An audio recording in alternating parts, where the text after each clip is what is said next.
সীতাকুণ্ডের eco পার্কে 7 বছরের শিশু ইরার ধর্ষণ ও হত্যার প্রধান অভিযুক্ত বাবুল শেখ অবশেষে ধরা পড়েছে। পুলিশ জানিয়েছে, গ্রেপ্তার হওয়া বাবু শেখই এই নির্মম হত্যাকাণ্ডের মূল আসামি। মূল অভিযুক্ত বাবু শেখকেই গ্রেপ্তার করেছি।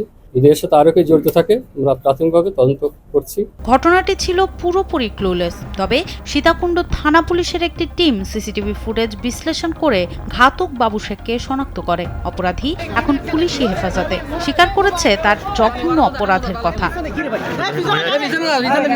পারিবারিক বিরোধের জেরে ইরাকে হত্যার ছক কষেছিল ঘাতক বাবু শেখ। চকলেটের লোভ দেখিয়ে 7 বছরের ছোট্ট ইরাকে সীতাকুণ্ড বোটানিক্যাল গার্ডেন ও ইকো পার্ক এলাকায় নিয়ে যাওয়া হয়। সেখানে ধর্ষণের পর গলায় ছুরি চালিয়ে মৃত ভেবে ফেলে রেখে যায় বাবু শেখ। উনি প্রতিদিন বিকালে আসে, অনেক হাসি খুশি, অনেক ভালো করে কথা বলে। আজকে দুপুর আসছে, অনেক কাজও করে নাই, তখন একটা পুরা বিকালের মধ্যে ওর কাজ করে নাই। এখন ওনার এরকম একটা গায়ের মধ্যে ঘাম দিয়ে চলে আসছে। ওনার ঘাম ওনার মুখ টুক চেহারাটা এমন ভাবে জানতো নিশা। ওদের সন্দেহ একটা, আমাদের মেয়েটা যে অনুসারে বলছে ওইখানে সন্দেহ আর একটা, দুইটা ভাড়াটি ওইখানে সন্দেহজনক হিসেবে আছে। ওরা এখনো বর্তমানে পুলিশ হেফাজতে আছে, পুলিশ নিয়ে আছে এদেরকে। তো এটা দৃষ্টান্তমূলক শাস্তি অবশ্যই আমরা সবাই চাই, যেহেতু সবার কাছে মেয়ে আছে।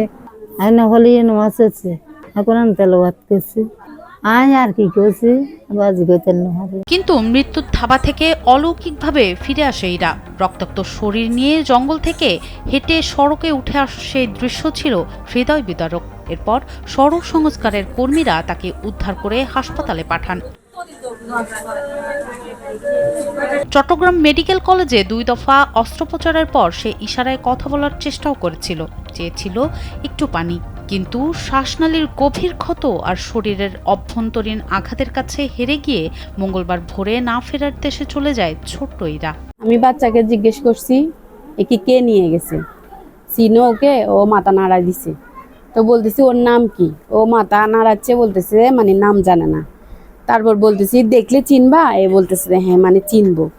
তো বলতেছি যে একে কয়জন? এ আমাকে আঙ্গুল দিয়ে দেখা দিছে যে একজন। কাকে বুঝতেছে আমি তো জানি না ওইখানে, কেননা আমি যাইও না, আমি চিনিও না।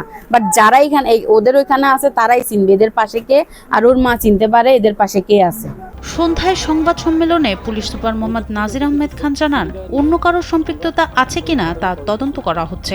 অতিরিক্ত পুলিশ সুপার মোহাম্মদ রাসেল ও ওসি মহিনুল ইসলাম নিশ্চিত করেন, মায়ের দায়ের করা মামলাটি এখন হত্যা মামলায় রূপ নেবে। প্রযুক্তিগত কিছু সুবিধা নিয়ে আমরা এই ঘটনা তদন্ত শুরু করি এবং এক পর্যায়ে এই ঘটনার সাথে জড়িত মূল অভিযুক্ত বাবু শেখকে আমরা আজকে 12টার দিকে উমরা থেকে আটক করেছি।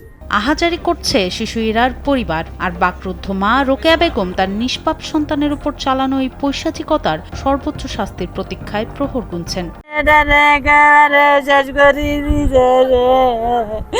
আমার মেয়েটারে এরকম করছে, আমরা বিচার চাই, হাসি চাই, আর কিছু চাই না। আর হত্যার মামলা চাই, বিচার চাই, আর কিছু না। আর ঘুমাই গেল আর গেছে আরো চাই, হাসি চাই। শিশু ইরার সাথে ঘটে যাওয়া এই বর্বরোচিত ঘটনায় জড়িত বাবু শেখের দৃষ্টান্তমূলক শাস্তির দাবি জানিয়েছে এলাকাবাসী। সনম সিদ্দিকী, কালবেলা।